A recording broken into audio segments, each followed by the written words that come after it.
എബ്രഹാമച്ചനും ജീനു അച്ഛനും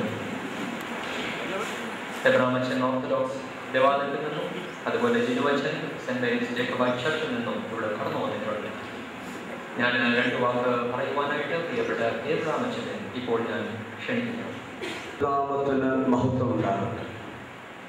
വന്യ വൈദിക ശ്രേഷ്ഠരെ, വേർപാടിൻ്റെ വേദന അനുഭവിക്കുന്ന കുടുംബാംഗങ്ങളെ, ഈ സഹോദരങ്ങളുടെ വേദന പങ്കുവയ്ക്കുവാനും നമ്മളിൽ കടന്നുപോയിരിക്കുന്ന ഇവരെ സന്തോഷത്തോടെ ദൈവത്തിലേക്ക് യാത്ര അയക്കുവാനും കടന്നു വന്നിരിക്കുന്ന വിശ്വാസികളുടെ സമൂഹമേ, ഈ അവസരത്തിൽ വാക്കുകൾക്ക് പ്രസക്തിയില്ല എന്ന് എനിക്കറിയാം. ലോകപ്രകാരം ചിന്തിക്കുമ്പോൾ അതിദാരുണമായ ഒരു മരണമെന്ന് നമുക്ക് വിശേഷിപ്പിക്കുവാൻ സാധിക്കും. 2 കാരണങ്ങളാണ് ഇതിൻ്റെ പിന്നിൽ. ഒന്ന്, ഈ കുടുംബത്തിലെ പ്രിയ മാതാവും അവരുടെ ഒരേ ഒരു മകനും മാറ്റപ്പെട്ടിരിക്കുന്നത് കൊണ്ട് ഈ കുടുംബത്തിൻ്റെ തുടർച്ച ഇവിടെ അവസാനിക്കും. രണ്ടാമത്, ഒരു അപകട മരണം എന്ന് പറയുന്നത് അപ്രതീക്ഷിതമായ ഒന്നാകുകൊണ്ട് ക്രിസ്തീയമായ ഒരുക്കം വേണ്ട പോലെ ഇതിന് പിന്നിലില്ല എന്ന് ഒരുപക്ഷെ പലരും ചിന്തിക്കും. ആയതുകൊണ്ട് ഇത് അതിദാരുണമായ ഒരു ദുരന്തമെന്ന് ലോകപ്രകാരം നമ്മൾ ചിന്തിക്കും. പക്ഷേ ഇതിനേക്കാൾ അതിദാരുണമായ ഒരു മരണം വിശുദ്ധ വേദപുസ്തകത്തിൽ നമുക്ക് കാണുവാൻ സാധിക്കും. അത് മറ്റാരുടെയുമല്ല, യേശുക്രിസ്തുവിൻ്റെ മരണമാണ്. യാതൊരു വിധമായ കുറ്റവും കുറവും ഇല്ലാതിരുന്ന ദൈവത്തിൻ്റെ ഏകജാതൻ നിന്ദിക്കപ്പെട്ട് പരിഹസിക്കപ്പെട്ട് തലയിൽ മുൾക്കിരീടം വെച്ച് മുഖത്ത് തുപ്പലേറ്റ് കോലുകൊണ്ട് അടിക്കപ്പെട്ട് ക്രൂശിൽ തൂക്കപ്പെട്ടു. ഇതിനേക്കാൾ അതിദാരുണമായ ഒരു മരണം.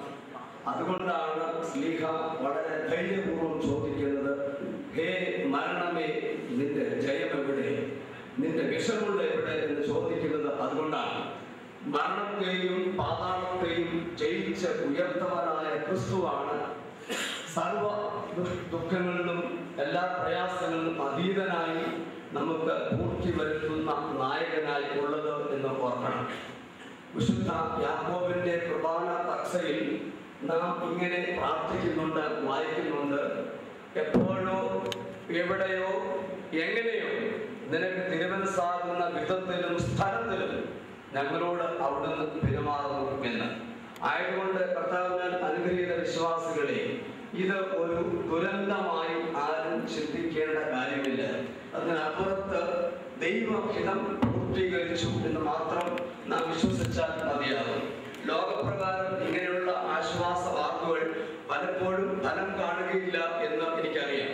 എങ്കിലും ഒരു വിശ്വാസിയെ സംബന്ധിച്ചിടത്തോളം ധൈര്യപ്പെടുകയും ഞാൻ ലോകത്തെ ജയിച്ചിരിക്കുന്നു എന്നുള്ള യേശുക്രിസ്തുവിന്റെ വലിയ വാഗ്ദത്തത്തിൽ മുറുകെ പിടിക്കുവാൻ നിങ്ങളുടെ സ്നേഹത്തോട് ഞാൻ വിനീതമായി അപേക്ഷിക്കുകയാണ്. ദീർഘമായ വേദശാസ്ത്ര പ്രസംഗത്തിനല്ല ഞാനിവിടെ നിൽക്കുന്നത്. എനിക്ക് ഈ ഫാമിലിയെ കുറിച്ച് യാതൊരു വിധമായ അറിവുമില്ല. പക്ഷെ എൻ്റെ ഇടവകയിലെ ഒരു ആള് ഈ കുടുംബവുമായിട്ട് വളരെ അടുത്ത രക്തബന്ധമുള്ള ആളാണ്. പ്രിയപ്പെട്ട അമ്മച്ചൻ നിങ്ങൾക്കൊക്കെ വേണ്ടപ്പെട്ട ആളാണ്. ആയതുകൊണ്ട് ഇന്ന് ഇവിടെ വരുവാനും ഈ സംസ്കാരത്തിൽ സംബന്ധിക്കുവാനും ഞാൻ ആഗ്രഹിച്ച് കടന്നു വന്നു എന്നേ ഉള്ളൂ. പക്ഷെ ഒരു കാര്യം ഞാൻ ഓർമ്മിക്കട്ടെ, നമുക്ക് ഏവർക്കും നമ്മുടെ ജീവിതത്തെ ഒരുക്കുവാനുള്ള അവസരമാണ് ഇത്. നമ്മുടെ കൺമുമ്പിൽ വരച്ചു കാട്ടിയിരിക്കുകയാണ്. എപ്പോഴാകുന്നു നമ്മുടെ അന്ത്യം, എപ്പോഴാകുന്നു നമ്മുടെ അവസാനം, അതേത് വിധത്തിലാകുന്നു എന്ന് ചിന്തിക്കുവാൻ നമുക്ക് ആർക്കും സാധ്യമല്ല. ആയതുകൊണ്ട് ഒരു വിശ്വാസി എന്ന് പറയുന്നത് ജീവിതത്തിന്റെ എല്ലാ അവസരത്തിലും ദൈവ ശബ്ദം കേൾക്കുവാനും ദൈവവിളി സ്വീകരിക്കുവാനും ഒരുക്കമുള്ളവരായിരിക്കണം എന്നുള്ളത് മാത്രമാണ് ഈ അവസരത്തിൽ എനിക്ക് ഓർപ്പിക്കുവാനുള്ളത്. നമ്മളുടെ കടന്നു പോയിരിക്കുന്ന ഈ പ്രിയപ്പെട്ടവർ ദൈവം വിളിച്ച് വേർതിരിക്കപ്പെട്ടവരാണ്. നമുക്ക് മുൻപേ കടന്നു പോയിട്ടുള്ള എല്ലാ വിശുദ്ധന്മാരുടെ സംഘത്തിൽ ഇവരും ചേർക്കപ്പെടുവാനായിട്ട് നമുക്ക് പ്രാർത്ഥിക്കാം. വേർപാടിന്റെ വേദന അനുഭവിക്കുന്ന എല്ലാ ഹൃദയങ്ങൾക്കും സർവബുദ്ധിയെയും കവിയുന്ന ദൈവത്തിന്റെ സമാധാനം ആശ്വാസം നൽകട്ടെ എന്ന് ആത്മാർത്ഥമായിട്ട് പ്രാർത്ഥിക്കുകയും ആത്മാർത്ഥ പ്രാർത്ഥിക്കുകയാണ്. ഈ സമയത്ത് പ്രിയപ്പെട്ട എല്ലാവരെയും വ്യക്തിപരമായി എൻ്റെ നാമത്തിൽ, പ്രത്യേകിച്ച് എൻ്റെ ഇടവകയുടെയും MGM സ്കൂളിൻ്റെ നാമത്തിലും പ്രത്യേകമായ അനുശോചനം അറിയിച്ചുകൊണ്ട് എൻ്റെ വാക്കുകളെ ഞാൻ അവസാനിപ്പിക്കുന്നു.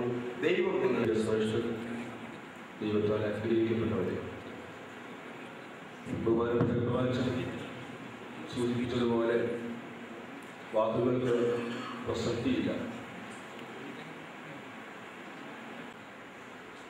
കർത്താവ് രണ്ടാമത് എഴുന്നള്ളുന്നതായ വലിയ സന്ദർഭത്തിൽ യുദ്ധയുടെ കൂടാരങ്ങളിൽ നമുക്ക് ഒരുമിച്ച് കാണാം എന്നുള്ളതായ ഒരു പ്രതീക്ഷ ഇതോടെ നമുക്ക് പ്രാർത്ഥിക്കാം. ദൈവം ആശ്വസിപ്പിക്കട്ടെ. എൻ്റെ ഇടവകയുടെ യാക്കോബായ സുറിയാനി പള്ളിയുടെ എല്ലാ വിധമായ അനുശോചനങ്ങളും ഈ അവസരത്തിൽ അറിയിച്ചുകൊണ്ട് നിർത്തുന്നു. ദൈവത്തിനാമം മാത്രം മഹത്വപ്പെടുമാറാകട്ടെ. एमन मोती साहब को यहाँ इन्वाइट करता हूँ, वो 2 शब्द बोले, क्योंकि शर्मी मैडम CISF में बहुत एक्टिव पद में कार्यरत थी, इसीलिए CISF से हमको जो भी अरेंजमेंट हुआ है उसके लिए हम बहुत बहुत धन्यवाद देते हैं. हम अमन मोती साहब को बुलाते हैं. 2 शब्द है. Because the Reverend Fathers, chiefs of this church, all the elders of the church, all the believers who gather from all the corners of this village, and the church members, on behalf of Deputy Inspector General Sri L.G. Gupta, Regional Training Center, Bilai, Uttai, all the staff of RTC, I greet you all in the most precious and holy name of our Lord and Savior Jesus Christ. As you know all, I would like to remind you one word from the Holy Bible. 1 Thessalonians chapter 4, verse 13. It clearly says, those who are physically departed from this universe, they are all attained the everlasting life which Lord has been prepared. Though physically they are not with us, but spiritually they are attaining the eternal life first among of God. The next, according to James chapter 4 verse 13, what is our life? It is just like a steam, just like a bubble which can rise for a fraction of seconds immediately to minutes. Our life is such. Whereas our beloved sister Cherry John, 1987, she was appointed in this force as a lady constable. After having basic training in Madhya Pradesh, Baroha, she has served almost all our main economic industries like steel plants, airports, Bangalore, Cochin, Bokaro, Belai, Bank, WordPress, Devas, etc. At present, she was serving outstanding performance in the training center which we all belong. Not only the officers' ranks, right from bottom to top, all the lower ranks than her rank, she is a head constable duty. One all praise like anything, not only her performance, her discipline, her turnout, her personal life, and an ambassador towards the Lord. Irrespective of caste, creed, religion, she is to share the loving kindness of the Lord with a cheerful heart and cheerful face, which we cannot forget. I can simply say, I can understand the family member's heart. Being a colleague or officer, I know what my heart beats. I can't say in words. According to James, we will not meet Lord first as a living being. Those who are asleep in the Lord, they will meet first, as you know better than me. Morning when I was interacting with her younger sister who came from Kerala, a great weakness she had at home too. She was telling that Sister Cherry has packed all the family members in the loving kindness and the love of the Lord and became a living witness and guided all the family members according to their age and stage like anything. It's really an unbelievable faith, ambassador stewardship towards the Lord which she bears. If I goes on telling each and every bit of her personal life, spiritual life, it will take a lot of time. It's not just much to rest. One word is say, her life, her behavior, her spiritual leadership will always be among the people whom she was served. I'm not that much particular about the church members and family members. As her colleague, we both were appointed in the same year, different rank. She was very close to me. She just read the face and immediately she'll interact whatever problem, whatever hardship they face, and they will share as a member, as a sister, as a elderly advisor. Once again, on behalf of all our RTC family members, I pray Almighty to give blessings and peace upon the departed souls. And earnestly, I pray all the family members be faithful, be having faith, and with gentle prayers and your blessings to God. Once again, I am thankful to the elders of the church and the priests and the friends being given this opportunity to share few words. Thank you very much. And I thank Murthy sir and whole team members who made all the arrangement for this. God bless you, Murthy sir and all the team members. God bless you. വിശ്വാസ സമൂഹമേ, ഈ അവസരത്തിൽ എന്ത് നിങ്ങളുടെ മുൻപാകെ പറയണം എന്ന് എനിക്ക് തന്നെ അറിയില്ല. അതുപോലെ ഞാൻ എന്ത് വാക്കുകൾ പറഞ്ഞാലും ഈ സമയത്ത് അതിന് എത്ര കണ്ട് പ്രസക്തിയുണ്ട് എന്നും ചിന്തിക്കാനാവില്ല.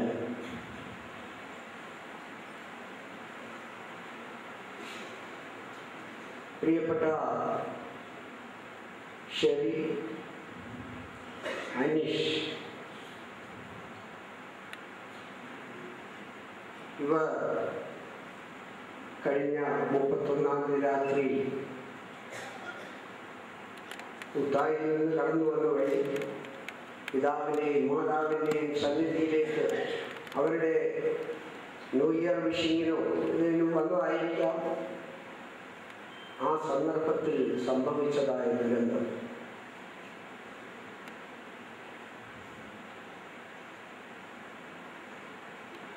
ജീവിതത്തിൽ നാം എന്ത് ചിന്തിക്കുന്നുവോ അതൊന്നുമല്ല ജീവിതത്തിൽ നടക്കുന്നത് എന്നുള്ളതിൻ്റെ ഒരു ദൃഷ്ടാന്തമാണ് നമ്മുടെ മുന്നിൽ.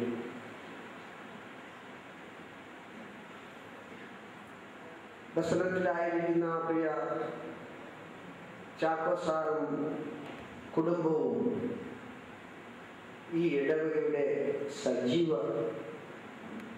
അംഗങ്ങളാണ്.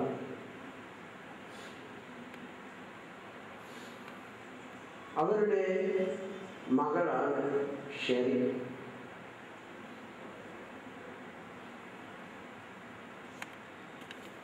കഴിഞ്ഞ 24-ാമത്തെ ഇവിടെ നടന്ന ക്രിസ്മസ് കരോൾ സർവീസ്, അതിനും ഇവിടെ വന്ന കരോൾ സർവീസ് സംബന്ധിച്ചിട്ട് കടന്നുപോയതാണ്. വിശ്വാസത്തിൽ വളരെ മുൻപന്തിയിൽ ആയിരുന്ന ഒരു മകളാണ്. അതുപോലെ അനീഷിന്റെ 17-18 വയസ്സ് മാത്രം പ്രായമുള്ള ഒരു കുഞ്ഞ്. ഇന്നലെ ഞാൻ ആ ഭവനത്തിൽ ചെന്നപ്പോൾ അവിടെ ഒരാള് നമ്മുടെ ഇടവകയിലെ ഒരാൾ തന്നെയാണ് ഇതിനകത്ത് പറഞ്ഞതാണ്. അവൻ്റെ പ്രാർത്ഥനയ്ക്ക് ഒന്ന് കേൾക്കണം, അവൻ്റെ പ്രാർത്ഥനയ്ക്ക് അതുപോലുള്ള ശക്തിയുണ്ട്. അത്രമാത്രം വിശ്വാസത്തിലും മുതിർന്ന് ജീവിച്ചതായ ഒരു കുടുംബമാണ്. എന്നാൽ ഇതൊക്കെ എങ്ങനെ സംഭവിക്കുന്നു, എന്തുകൊണ്ട് സംഭവിക്കുന്നു എന്ന് നമുക്ക് അത് ചിന്തിക്കാമെന്നുള്ളതല്ലാതെ അതിന് മറുപടി നമുക്കില്ല. പിന്നെ വിശ്വാസ സമൂഹത്തിനുള്ള ഒരു പ്രത്യാശ, ഈ ജീവിതം താൽക്കാലികമാണ്, ഈ ജീവിതത്തിൽ നിന്ന് നാം ഒരിക്കൽ മാറ്റപ്പെടേണ്ടവരാണ്. അതൊരു മനുഷ്യ ജീവിതത്തിൻ്റെ വളരെ റിയാലിറ്റിയാണ്. അതാർക്കും ഒഴിച്ചുകൂടാൻ പറ്റുകയില്ല. ആ റിയാലിറ്റിയെ നാം സ്വീകരിക്കുകയും ബഹുമാനപ്പെട്ട അച്ഛനെ പറഞ്ഞതുപോലെ ആ ഒരു വലിയ പ്രത്യാശ തുടർന്നുള്ള ജീവിതത്തിൽ, തുടർന്നുള്ളതായ നമ്മുടെയൊക്കെ ജീവിതത്തിൽ നമ്മുടെ ഈ അവസ്ഥ ഇന്നതാണ്. അതുകൊണ്ട് ദൈവം നമ്മെ എന്ത് ഫലമേൽപ്പിച്ചിരിക്കുന്നു അതിനനുസരിച്ചുള്ള ജീവിതം നയിക്കണം.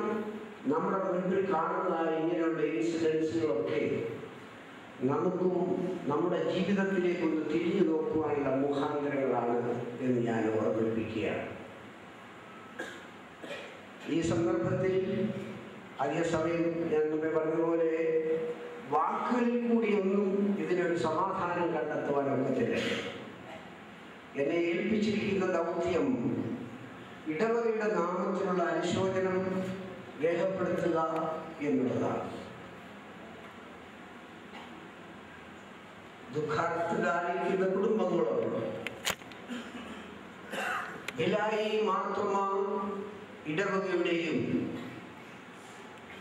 എൻ്റെ വ്യക്തിപരമായ എൻ്റെ കുടുംബത്തിൻ്റെയും അനുശോചനം ഈ സമയത്ത് ഞാൻ രേഖപ്പെടുത്തുകയാണ്. ഉള്ള പ്രത്യാശ നമ്മിൽ നിന്ന് ഇവർ ഭൗതികമായി മാറ്റപ്പെട്ടുവെങ്കിലും ആത്മീയമായി ദൈവത്തിൻ്റെ മഹത്വ പ്രത്യക്ഷതയിൽ വീണ്ടും ഒന്നിച്ച് കാണാം എന്നുള്ള വലിയ പ്രത്യാശയോടുകൂടി ഈ മക്കളെ നമുക്ക് യാത്ര അയക്കാം. കുടുംബാംഗങ്ങൾക്ക് ദൈവം സഹിക്കാനുള്ള ശക്തി നൽകട്ടെ, സമാധാനം നൽകട്ടെ എന്ന് ആശംസിച്ചുകൊണ്ട് ഞാൻ എൻ്റെ വാക്കുകൾ ഉപസംഹരിച്ചു.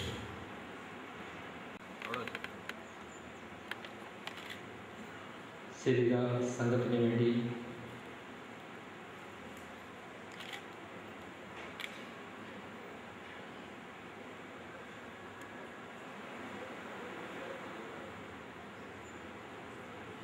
ഫുഡ് കോപ്പറേറ്റ് ഗ്രൂപ്പിന് വേണ്ടി പൊന്നച്ചാൻ റീത്ത് സമർപ്പിക്കുന്നു. മേരിക്കുട്ടി അരിശേരിയ സംഘത്തിന് വേണ്ടി മിസ്സസ് മേരിക്കുട്ടി ട്രഷറർ ഇപ്പോൾ റീത്ത് സമർപ്പിക്കുന്നതായിരിക്കും.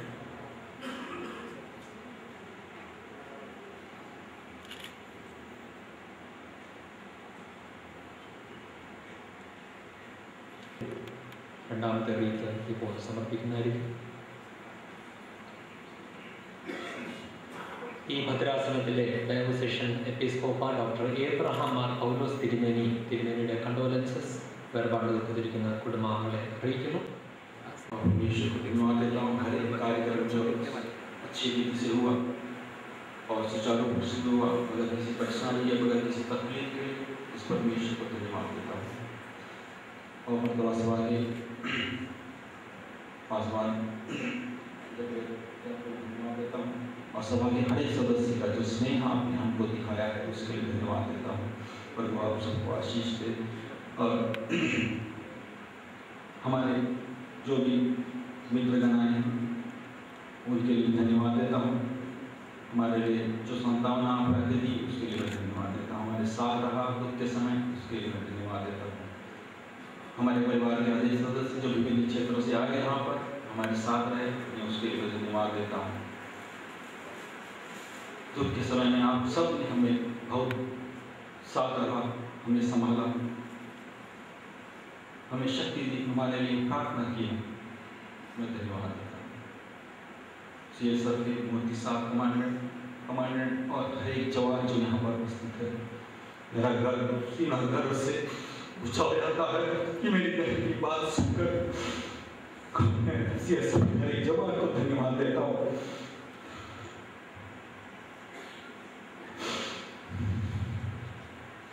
स्पेशल एक व्यक्ति के लिए मैं तहे दिल से धन्यवाद देना चाहता हूँ जो शुरू दिन से हमारे साथ है।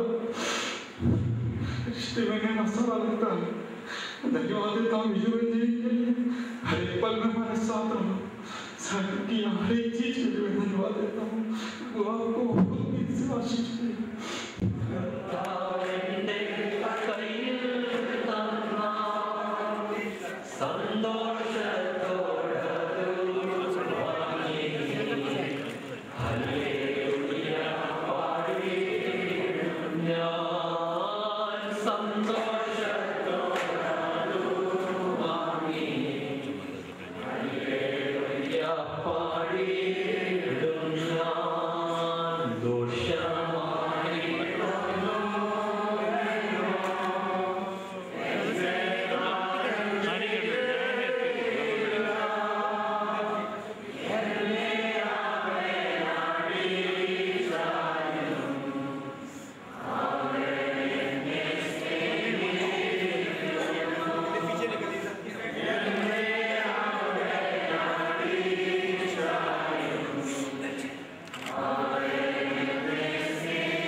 देखा